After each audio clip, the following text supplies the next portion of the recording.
What's up? What's up? This is your girl, the Doc, and Tia, of course.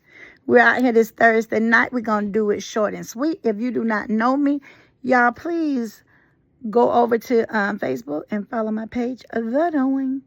And then here is Seeing and All Knowing. I am the Doc. I am Dr. Lisa, and I do this channel with Tia.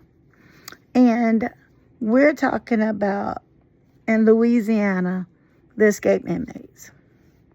You know, I just always tell Tia, I don't know how people get themselves wrapped up in stuff, especially women. You know these folks don't escape, or you know they about to escape, and you go try to help them. Nah, you go help them, and you don't think that they're going to get you. Honey, they're going to get you. I told Tia, I said they're going to get everybody who help. They're going to get them. She said, what, Doc? I said they're going to get everybody who helped with this. Yeah. They already got him on charges. And this is the thing, you know, the maintenance man was scared. That's what they say now. That's what they say. They say he was scared because the one with them tattoos or whatever on his face, he don't escape allegedly 4 times from different facilities. Why would they have him on that first floor? Why would they even have him in this facility with all these issues? You know, sometimes we have to take a stand when we're in authority. And sometimes you're going to have to do what you have to do. And that means that you're going to have to go and see about all these, where these people came from. If you know your jail got locks and all this other stuff, first of all, I would have them transferred out of there. Second of all, their Duran show wouldn't be on that first floor. They'll be up there on the top where it's hard for them to get out. Me and Tia looked at a video. They walking in the alley chilling. They're chilling. Oh, yes, they chilling with white clothes on. But then these two, I'm assuming they worked there because they said 3 more suspended or whatever. But they said they helped them guy away. That's what they say now. I don't know. What you mean help them got away? Well, they still out there. You didn't have to do the initial whatever, but they had some help. I kept telling y'all they had help. And the guy, what's his name? Sterling? I can't remember his name, but his family went and got a lawyer. But let me tell y'all what the thing about a lawyer. If you're going to go get a lawyer, don't open your mouth. What'd you say? Don't open your mouth. Don't say anything. Don't let it be said that you made a statement that they said they was going to shank you. So basically you went ahead and you unplugged that water. You turned it off. You the maintenance man. What you doing in that cell without a CO? I mean, what is really going on in this facility? What are you doing there without a CO? Why are you being allowed to go into there and shut water off and you ain't told nobody? Come on, y'all. Come on. And the family, you know, I ain't mad at his family. They said they're going to stick beside him. That's what they say now. They said, oh, yeah. They said, we sticking behind him. That's what they say. You know, I told you I can't get mad with him because, you know, I guess you got to stick behind your folk. So, you know, we ain't no love law. We ain't mad at them. But you need to tell them to close their mouth. That's what you need to do. Let me tell y'all something. The more days that they stay out, the more anxious and more pressure is put on the people within that facility and those marshals and everybody else who's looking for them. Because if they are already in there on an M charge, it makes them more dangerous. And when they stay out long, they don't want to go back. What did you say, Doc? If they stay out a long period of time, they don't want to go back with you. They don't want to go back. They ain't looking to go back. I don't know where they think that they're going to get to, because eventually I do feel like they're going to find them. They always do. But where they think they're going, we got too much technology. And they thinking they're still in that New Orleans area. And if they are, they will get them. Because it was, you know, we read an article as it was, you know, saying, as we interpreted, that they sent those lawyers and judges away. They're not there.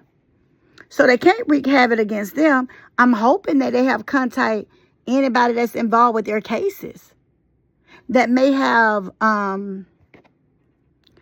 testified against anything of that nature. You got to be careful. You do. So we'll just have to wait and see what happens. But 5 is still at large. Some people actually went to the facility, put their eyes on this crime.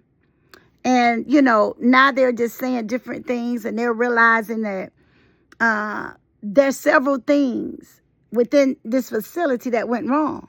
When your locks aren't locking, you you're in trouble. But this is another thing that they're finding that, and I've known this. Once you let anybody stay somewhere too long, they get comfortable. Shank should have told y'all that. That's why they don't really like for people to stay in the same facility over a long period of time. Because let me tell you what happens. They get to know the staff. They do. And they become a little bit more comfortable with the staff. And the staff becomes comfortable with them. I mean, it's true. And so that facility shouldn't have never been for a long-term facility. Well, that means that you got to start, getting them cases out of there. You got to start trying the cases. Who's doing that? It getting to the point where don't nobody want to work. Because in order to move the cases, you got to take them to court. You got to get them out of there. But this is the thing. This is the only thing I'm going to say, if she even has any type of control, the sheriff shouldn't have never took him in her jail. Now, y'all may say she ain't have no, I don't know. I think you can turn down people, especially if they're dangerous, and them folk tired, they look worried. They look worried. She got a lot of heat on her because they want to know how this, people escape. But her own folks in there helped them get out. They just didn't walk out on their own. They helped them. And we'll see what happens, but it's some pressure on that facility. I'm sure it's pressure on the sheriff, the mayor, everybody that's surrounding that facility is pressure. You know why? Tomorrow will make 7 days. Whatever time in the morning, we're looking at 7 days these fugitives been out.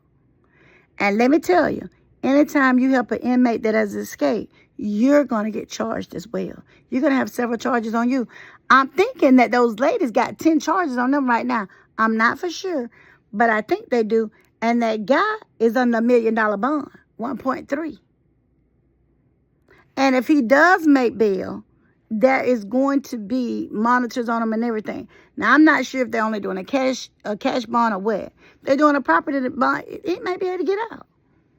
But it's going to be with some stipulation, and he can't go nowhere but according to the doctor.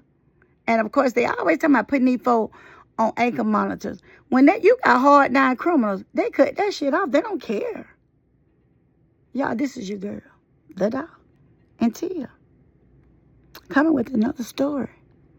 Another update to an update to an update out of Louisiana. We're going to follow this case because I want to know where they at.